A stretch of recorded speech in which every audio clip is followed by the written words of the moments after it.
and the guidelines, no? Paano i-conduct yung research, ano yung tools, ano yung methodology. Ituturo lang sa inyo yung research content and how to create and or how to manage your research paper. But eventually, the content, kung paano siya gagawin, would be coming from your advisors. Kasi sila, makakatulong, lalo na dapat sana kung sila yung mga major subjects ninyo, no? Kasi as we advise, dapat yung paper ninyo would align to your major program, no? Let's say kung FSM, dapat ang inyong advisor would be yung galing sa FODED. But pag wala, you get someone, no, na makaka-advise sa inyo. You get an advisor na makakatulong sa inyo, yung mentoring kind of advisor, kasi yung iba nahihirapan to get the advisor, no? Sa title pa lang, paulit-ulit, no? Madali lang ang research.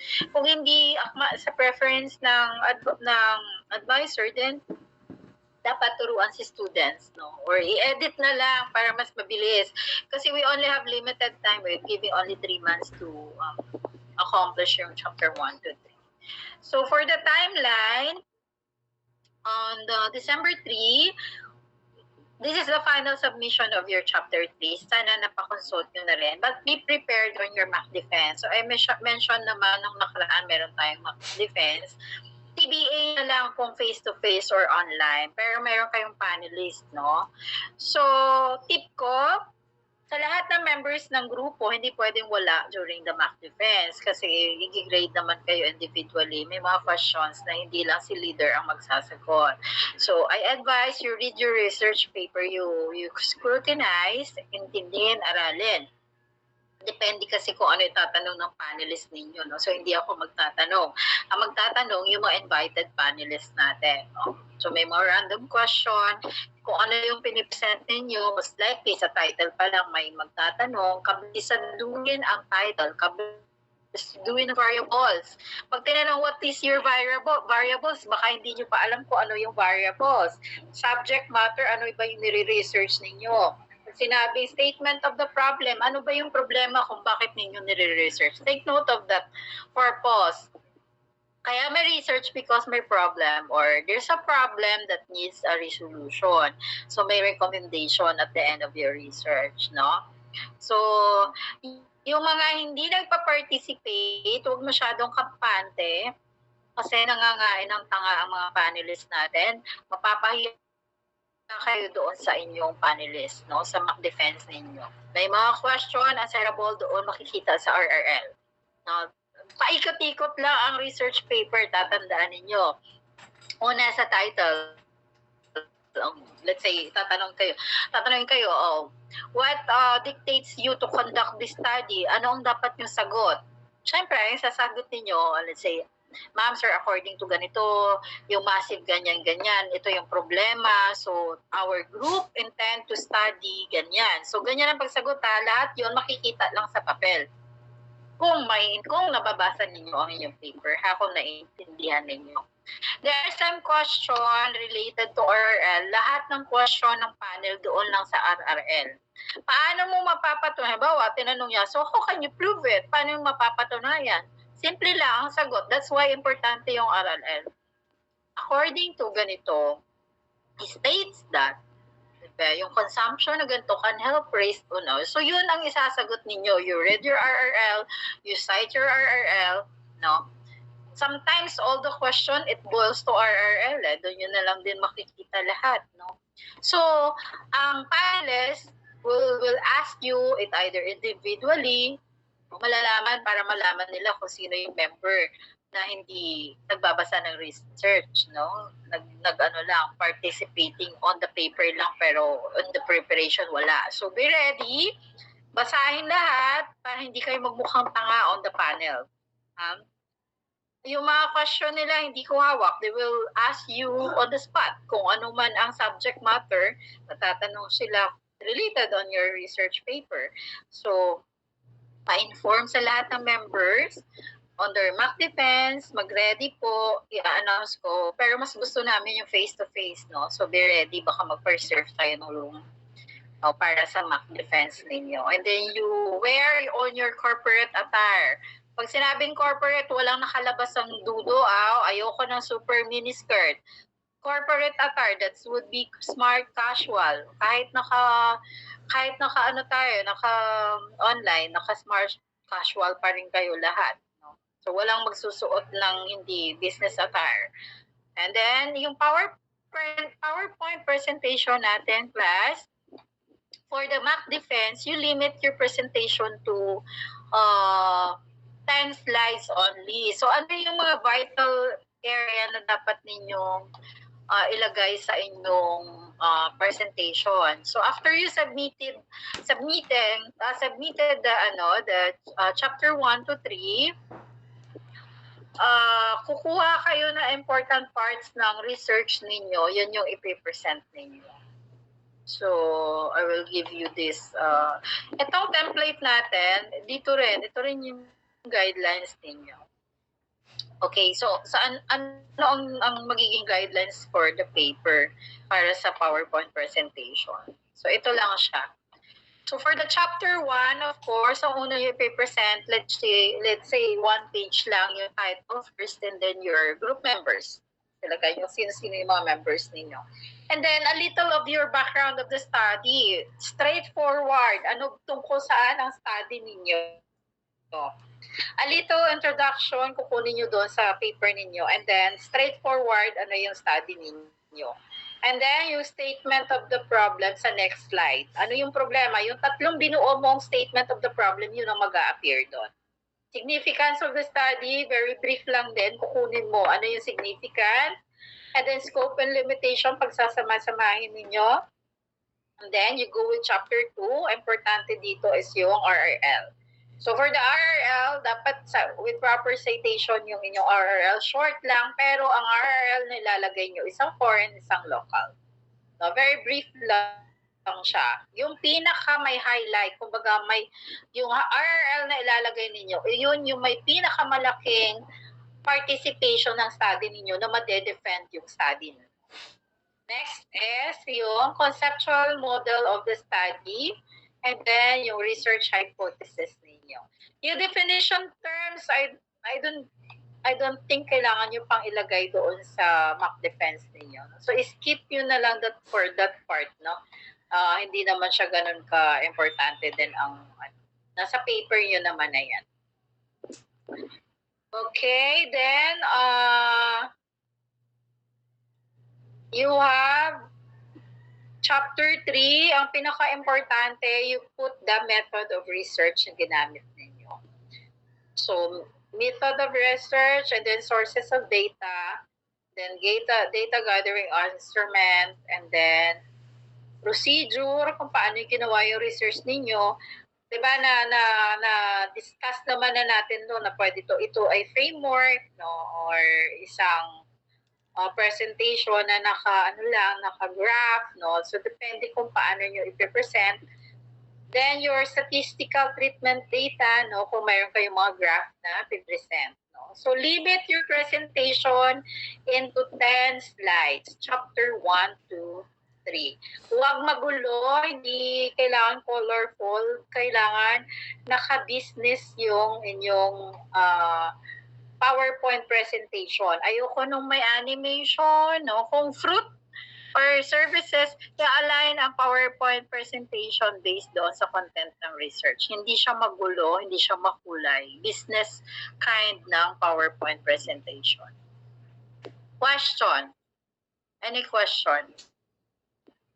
Automatically, ang hindi a-attend ng defense, ng mock defense natin, ma-INC siya. Mag-explain din. Yes po. Tanong ko lang po, kailan po yung mock defense? Ang tentative date ng mock defense natin is on 7. December 7. Sige po ma'am, thank you po. Class, huwag yung pahirapan ng sarili ninyo. No? This is just the basic research, chapter 1 to 3. Kailangan nyo lang i-plot, kailangan buo lang siya ang content. Kasi it would change on the second step. Depende naman sa professor ninyo. Kung pagpalain kayong ako pa rin, mas masaya buhay nyo. Kasi alam ko na ang paper ninyo. No? Pero kung hindi tayo pinagpala, magsama tayo ulit. So, baka iba rin ang preference ng research teacher ninyo. So, baka mag-iba kayo, baka iba rin ng group, no? So, depende yun sa preference. Ang importante, alam nyo kung paano buuin yung paper ninyo. No? Kung i-require man kayo na individual man yan, no? Mag-iba-iba man kayo na grupo, ang pinaka-importante ninyo, alam ninyo kung paano gumawa ng research paper. No? May idea na kayo. Hindi nyo man kabisado, but somehow, kaya nyo na gumawa ng paper ninyo. So, again, December 3 is the submission of chapter 1 to 3, and then you have still a week. Kasi 7 pa, mabilis lang, simple presentation lang ito. Ang importante, you inform your group members, huwag tatanga-tanga on the panel, ha? Baka mamaya kainin kayo ng mga panelists ninyo. Basahin ang research paper, huwag makampante. Mamaya pag tinanong, okay, what is your research paper? What is the variable of your topic? Ano yung pinaka-subject matter ng topic ninyo or ng research ninyo na mayroong problema. Pag sinabing variable, automatically dapat alam mo niya. Mag-a-add po kami ng variable. Kung saging man yun, magdadagdag ka ng, kung nagdagdag ka ng apple, no? Ano yung pinaka-subject matter ng research paper ninyo? Pag sinabing statement of the problem, ano ang problema? Bakit kayo magkakandak ng study? So yun yung yun yung tatlong tanong na sasagot ng buong research ninyo. Magagaling doon yung inyong steps kung paano ninyo gagawin ang research ninyo. So, aralin lang ang methodology. It's either mix, quali, or quanti, no? Depending on the need of your paper. It could be both mix. Pag sinabing mix method, that's both quantitative and qualitative, a combination of two. So a mixed method natin. So, take note of that. Those are basic question lang. Na minsan out of the blue tatanong, so what says your research tools na ginamit? No? Anong methodology ang ginamit niyo on your research? So, it could be both. No? So, dapat naka-indicate din yon. Tinuruan na rin kayo kung paano. Any question?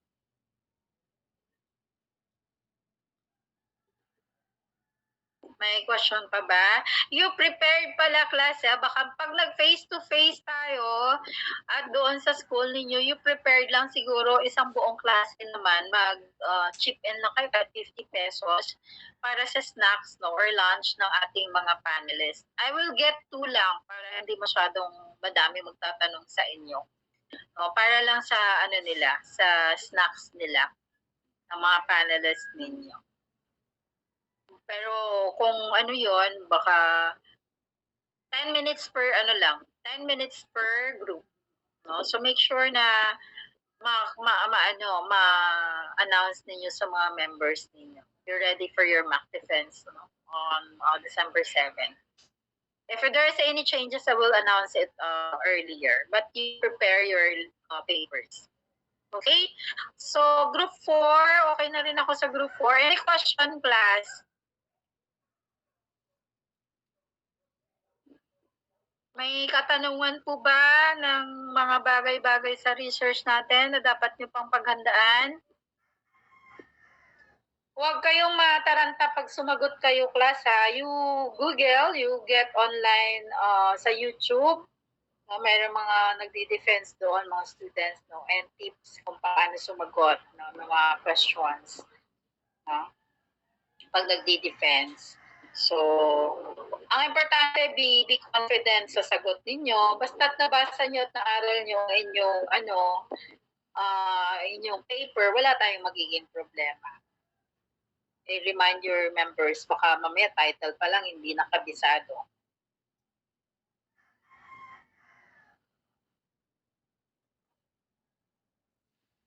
Any question, class? Clarification?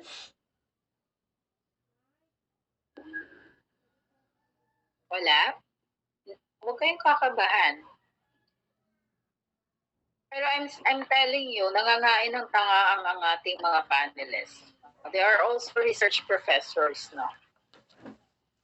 So kung hindi mo alam ang sagot, hindi kita maibabouch. Basta ako, I reminded you already to read your paper to understand the study. Especially the whole contextual point, no? Ano yung pinagagawa niyo sa paper ninyo?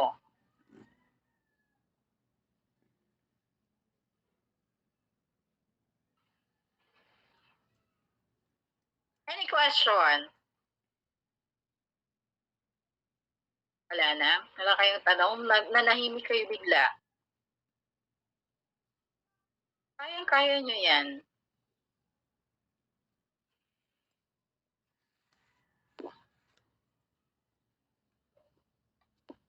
Plus, ano nangyayari? Ba't nawala kayo? Tahimik yun na. Jerome, ano na? Kinakabahan na, ma'am. Hindi kayo kakabahan. So, what you do first, mag-brainstorm kayo ng kagrupo nyo. Yung mga hindi umaattend at umaasa lang sa mga gumagawa talaga, sabihin nyo sa kanila, basahin nila. But take note naman, individual grade naman ito, yung recitation ninyo, yung sumasagot no, sa mock defense. Unfair naman doon sa magaling sumagot at gumagawa talaga. So, yung hindi makaka-attend ng mock defense natin, automatically incomplete yun. No, sige, maghabulan tayo. Pumunta kayo sa office namin, doon sa WELEX. No? I will give only 1 week to comply yung mga naging complete. Maghihingi ako ng explanation letter. Bakit hindi kayo umattend ng mock defense ninyo? Pangatlo, on a week before, kung nagawa nyo na yung presentation ninyo, kasi class, you have to print your your chapter 1 to 3 to 2 copies. Actually, 3 copies. Para sa akin, para sa dalawang panelists ninyo. Kasi we will put comments there. Okay? And then for the merienda. So depende kung 8 kayo, so let's say minutes each. 60 minutes you have, let's say kahit 4 sa isang oras or 5 kung 10, 50. So let's say kahit 4 lang, 2 hours. So 2 hours per class. No. Yung sometimes kasi pagka alam ng panelist na hindi kayo nag-aral, doon kayo pahihirapan eh. Tatanungin kayo ng tatanungin doon. So ang technique, para hindi kayo tanungin ng tanungin, kasi kailangan namin talaga scrutinize kung talagang pinag-aralan nyo yan, pinagandaan nyo. May mga question, makikita nyo lang sa RRL, no? You study your paper. Intindihin nyo yung paper ninyo. If not, merong panelist na minsan, pag alam na hindi kayo nag-aral, naku, aasa rin kayo lalo. So, start reviewing the paper yung mga hindi uma-attend. So, good luck sa inyo. Kung ayaw magmukhang tanga dun sa mock defense ninyo, aralin ninyo. Is that clear, class? Yes po, ma'am. Yes, Miss May. Anong Ma'am, kailan na po ulit yun yung mock defense? 7 ang pinaka deadline natin. Isasabay ko kayo tatlong section kayo eh. So isasabay ko kayo sa dalawang section ko. No. Masaya ito, this is the exciting. Para ma-experience no din, no? Kung magma-master kayo the same. On the corporate world, ako as an HR, pag nag-present ako sa post ko, kay Mr. Gatchalian, if you know, I don't know if you know Mr. Sherwin Gatchalian, si Mayor Rex and si dating Congressman West, so sila magkakapatid, kapatid ng boss ko, si Kenneth. No? Kenneth is handling the businesses of Gatchalian. So we have 60 companies. Ang company namin sa Podium. Kaya sobrang busy ang beauty ko, hindi niyo mahanap minsan kasi out of town. Inutusan ako ni Mr. Gatchalian kung saan-saan. So when I'm proposing, for example, employees benefits, magpe-present ako sa kanya. So bago yan i-approve, may presentation syempre, anong cost noon. Pag din-approve namin, ano ang makukuha ng kumpanya, anong benefit ng employee at the same time as an HR, bakit kailangan ko siyang i-present. So pag nag-present ako, para ako nagdi-defense. Kasi I have to put an objective, I have to put the goal, no? Long-term and short-term goal, the impact, no? And then, of course, the narrative analysis, no? So lalagay ko doon. As an employee, I tend to, so this is one of the attrition, no? Kumbaga, employee retention program. So ilalagay ko yan, whatever. Mas bago yan i-approve, in-defense ko siya. So the same thing yan kapag gumraduate kayo at nag-present kayo sa mga companies, no? Dadaan kayo, let's say kung corporate man, maabot kayo sa mga posisyon, let's say nag-manager na rin kayo. Sa corporate kasi gano'n, no? When you presented or when you suggested may presentation kayong pagdadaanan, i-defense nyo yung inyong mga presentation. So, as much as possible, ngayon pa lang, dapat, na kayo niyan, nahahasa na kayo.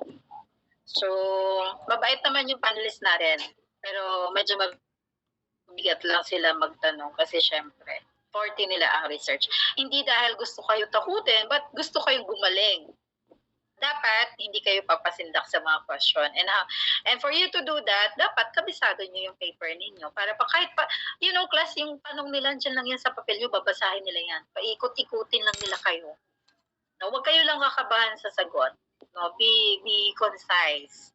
Sagot lang ng sagot. Hindi pwede ang tahimik. That's the preparation for you when you go out. Yung mga working, alam nila yan kasi may mga work sila. No? Pero yung mga wala pa experience sa labas na hindi pa nagtatrabaho, then definitely, kailangan nyo mapagdaanan. No? Baka naman kasi paglabas nyo, like sa amin, sa opisina, no? Yung mga ka-opisina namin, hindi mga professional. They are mining engineers, geodetic engineers, no? May mga lawyers doon, VP, yun ang mga empleyado sa office. Pero kapag minura sila ng may-ari ng kumpanya, alam mo yon, so mura yun, plus hindi yun scrutinies ng research paper. Minumura sila. So this simple mock defense is just a basic defense, no? So hindi pa yun yung actual. So good luck, ha? Good luck, class. I will chat down kung ano yung kailangan yung i-ready. Okay? So, kung meron tayong class president, gawa kayo ng isang coordinator lang din. Then, I will shoot kung ano ang final date natin para makapag-request tayo ng room.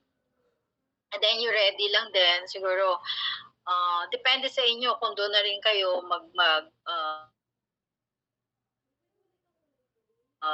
tawag dito, mag-o-observe ng presentation ng per group. But yun, depende kung anong gusto ninyo. I-per group ninyo yung token for the panelists. Isama nyo na yung mga advisors ninyo. But for sure, lang siguro, it's either meals lang. No? Kung 2 hours, it's either, depende sa schedule natin kung naka-assign kayo for breakfast or merienda. Okay? Any question? Kinabahan na kayo? 14 na kayo attend ngayon. Saan na iba? Sa iba pa-extend? Wala lang question, class? Pwede ako mag-coordinate dun sa request ng room.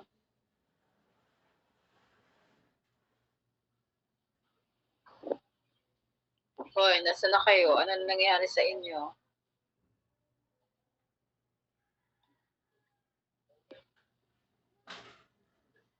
Okay na? Wala nang question? Maxine, may concern? Wala na po, ma'am. Okay. Si ikaw, Angel.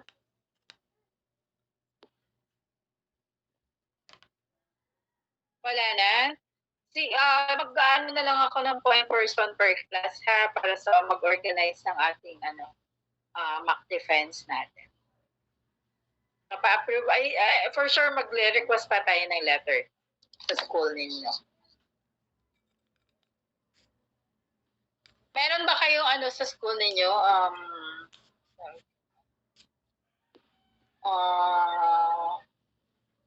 Yung HDMI para sa presentation, anong ginagamit ninyo na pang presentation?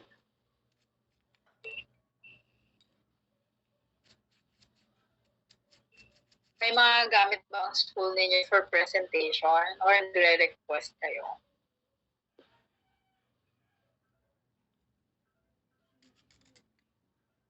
Nagre-request pa po yata, ma'am.